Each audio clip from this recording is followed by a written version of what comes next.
Les chambres des condamnés des alliances. Des alliances inconscientes avec le diable. Aston Adam Mebaya. Nous étions toujours dans ces chambres de l'enfer réservées à ceux qui contractaient des alliances inconscientes avec le diable. Puis j'ai vu un paysage plat qui s'étendait au-delà du site. C'était vraiment sombre. Le Seigneur m'a pris la main et nous avons commencé à nous déplacer dans ce paysage. Après avoir voyagé pendant un certain temps, nous sommes finalement arrivés devant un sentier qui ressemblait à du sable. D'un côté de ce chemin, il y avait une rivière de lave et de feu, mais de l'autre côté, il y avait d'innombrables démons qui étaient assis dans un rassemblement. J'ai vu qu'ils étaient vêtus de vêtements à capuche noire. J'ai vu que ces démons tenaient des livres qu'ils lisaient rapidement. J'ai remarqué un trône remarquable devant eux. Assis sur ce trône se trouvait un démon de haut rang appelé le représentant de Lucifer. Il y avait d'innombrables livres devant ces tables. Pendant que je regardais, j'ai vu que les démons amenaient continuellement des captifs enchaînés devant son trône. Et ces démons jetaient ces captifs à terre avec violence devant le trône de ce représentant de Satan. Quand j'ai regardé attentivement, j'ai conclu que ce rassemblement de démons était en fait un tribunal où se déroulaient des procès d'âmes décédées. C'était une cour où les âmes étaient jugées par des démons pour leurs actions. Puisqu'ils ont été reconnus coupables selon le dossier et les données consignées dans ces livres, ils ont été jetés sur la lave de feu qui se trouvait de l'autre côté du sentier en face de cette cour. La première âme qui faisait face à un procès devant ce tribunal était un enfant. Il pleurait et clamait son innocence. J'ai vu que l'enfant se tenait sur le bar devant le trône au milieu des démons. Alors qu'il se tenait devant le trône, j'ai vu qu'il y avait un démon qui ne cessait de l'accuser dans ce procès. J'ai pu reconnaître ce démon car il était le personnage animé que je regardais quand j'étais enfant. En fait, c'était le personnage de dessin animé appelé Tintin Milou. Le démon Tintin Milou a continué d'accuser l'enfant. Il disait à l'enfant, « Vous êtes coupable parce que vous aviez l'habitude de regarder nos films d'animation et nos dessins animés. Vous nous appartenez. Vous ne pouvez pas le nier car vous regardiez nos films d'animation. » Alors que le personnage animé accusait le jeune enfant, ces démons ensuite à capuche riaient, et ils se sont joints au démon Tintin dans ses accusations contre cet enfant. Le trône faisant défiler les pages d'un livre ouvert qui était devant lui. J'ai remarqué que sa main était longue et que son doigt était squelettique. Finalement, le démon dit à l'enfant, « Tu étais notre serviteur sur la terre.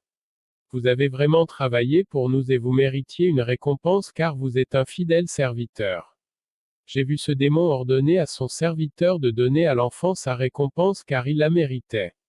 Le démon a dit, « Il a travaillé pour nous et il a fait notre demande. » J'ai vu comment l'enfant était jeté dans la lave du feu. Quand l'enfant criait, j'ai vu des images de dessins animés qu'il avait l'habitude de regarder défiler sur la terre. Le Seigneur a dit, les démons sont derrière ces dessins animés et ces personnages animés afin d'initier les enfants à la sorcellerie.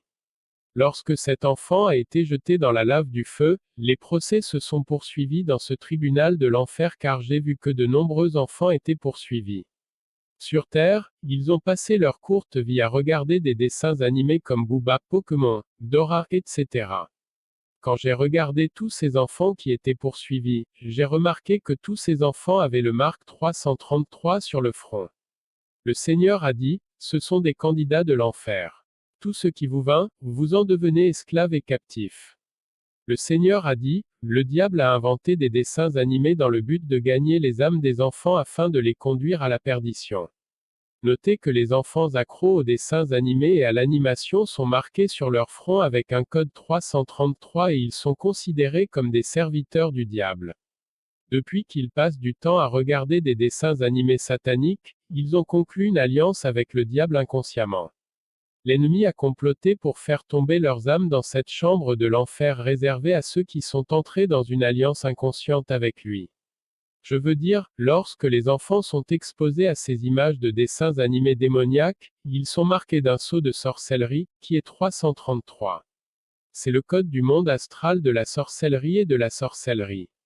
Frères, chaque fois que nos enfants sont exposés à des dessins animés sataniques, ils seront initiés inconsciemment à la sorcellerie, et ils seront marqués du code du royaume astral des sorcières, qui est 333. Frères, les codes régissent les différentes dimensions de Satan. Le code 666 est celui du péché, de la souillure et de l'impureté qui atteindront leur apogée dans la grande tribulation. Cependant, le code 333 est le royaume des sorciers qui se caractérise par la méchanceté, la haine et la jalousie. Cette alliance subconsciente conduit les enfants dans le royaume de l'enchantement. Lorsque les enfants regardent ces dessins animés sataniques, ils reçoivent ce code du royaume de la sorcellerie et ils sont inconsciemment initiés à la sorcellerie. Quand ces enfants meurent, j'ai vu qu'ils étaient poursuivis par les juges de l'enfer. Ils ont été jetés dans la lave du feu. C'est ainsi que l'ennemi gagne d'innombrables âmes d'enfants grâce à l'animation et au jeu. Pendant que les procès de ces enfants se poursuivaient, j'ai vu une dame qui a été amenée devant ce tribunal de l'enfer et une mère la suivait et cette mère n'arrêtait pas de lui répéter, « Vous ne pouvez pas nier votre action et vous ne pouvez pas réfuter ces accusations car vous êtes coupable. » La mère a dit à la jeune femme, « Nous nous connaissons. Vous ne pouvez rien nier ici. Je t'ai eu. Vous devez admettre vos offenses. N'essayez pas de le nier. » La jeune femme a demandé à cette mère, « Qu'ai-je fait? Je n'ai rien fait de mal. » J'ai vu que la jeune femme était tenue à 2 mains par 2 démons. Et il la tirait pendant que ces démons la traînaient au tribunal. J'ai vu que ses pieds ne touchaient pas le sol alors que les démons la tiraient. La scène m'a rappelé quand un délinquant est capturé par la police sur terre. La dame a été traînée avec violence par des démons, et elle a été jetée avec brutalité par terre à l'intérieur du tribunal pour son procès devant le trône de l'émissaire de Satan. Derrière la demoiselle se trouvait cette mère qui était agitée et qui l'accusait. La jeune femme était confuse et n'arrêtait pas de dire, « Je n'ai rien fait de mal. Je suis innocent. » Le démon de haut rang a dit à la femme qui accusait la dame, « Servante, tu as fait beaucoup de travail pour notre maître. Vous nous avez apporté beaucoup d'âmes que vous avez capturées. Vous méritez une récompense. Fidèle servante, cette dame que vous nous avez amenée est coupable et elle nous appartient. Pourquoi refuse-t-elle ? » Le démon dit à la femme sorcière qui accusait la jeune femme décédée, « Nous parlerons du trône que le maître Lucifer vous a promis plus tard. Pour le moment, nous devons faire face à cette âme qui prétend n'avoir rien fait de mal. » J'en suis venu à comprendre que la femme qui accusait la jeune femme était une sorcière au service du diable. Le démon a dit à l'accusé, « Vous nous avez beaucoup servi dans votre maison.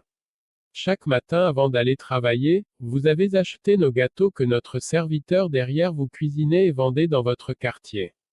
Grâce à ce gâteau enchanté que vous achetiez chaque matin pour votre famille, vous avez introduit la maladie dans votre famille. Grâce à ce gâteau enchanté, votre mari a perdu son emploi et vos enfants sont devenus rebelles. Notre serviteur, le sorcier qui vous accuse, cuisinait ce gâteau tous les matins. Chaque fois qu'elle cuisinait des gâteaux pour les vendre, elle déclarait des malédictions, de l'enchantement et elle mettait un destin diabolique sur cette nourriture. Frère, chaque fois que cette femme sorcière faisait cuire le gâteau, elle maudissait et prononçait de mauvaises paroles contre les clients qui venaient acheter ces gâteaux. Elle a dit, « Quiconque achètera mon gâteau souffrira de maladie. Il sera frappé par le chômage. Les enfants qui mangent mes gâteaux deviendront rebelles envers leurs parents. » Le démon dit à la jeune femme, « Puisque vous achetez ce gâteau tous les jours le matin, vous avez apporté la maladie, le chômage et la rébellion dans votre maison. Vous nous avez bien servi.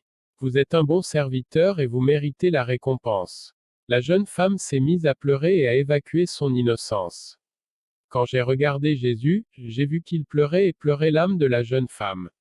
Jésus a dit, « Aston, vous allez dire à mes enfants que la nourriture qu'ils mangent sur la terre les détruit. Ces aliments ne sont pas bons. L'ennemi utilise ces aliments contre vous. » Le Seigneur a dit, « La femme derrière la dame était une sorcière. Elle cuisinait des gâteaux et maudissait quiconque venait les acheter. Elle a dit que les adultes auront des conflits, des malentendus et des désaccords dans leur maison.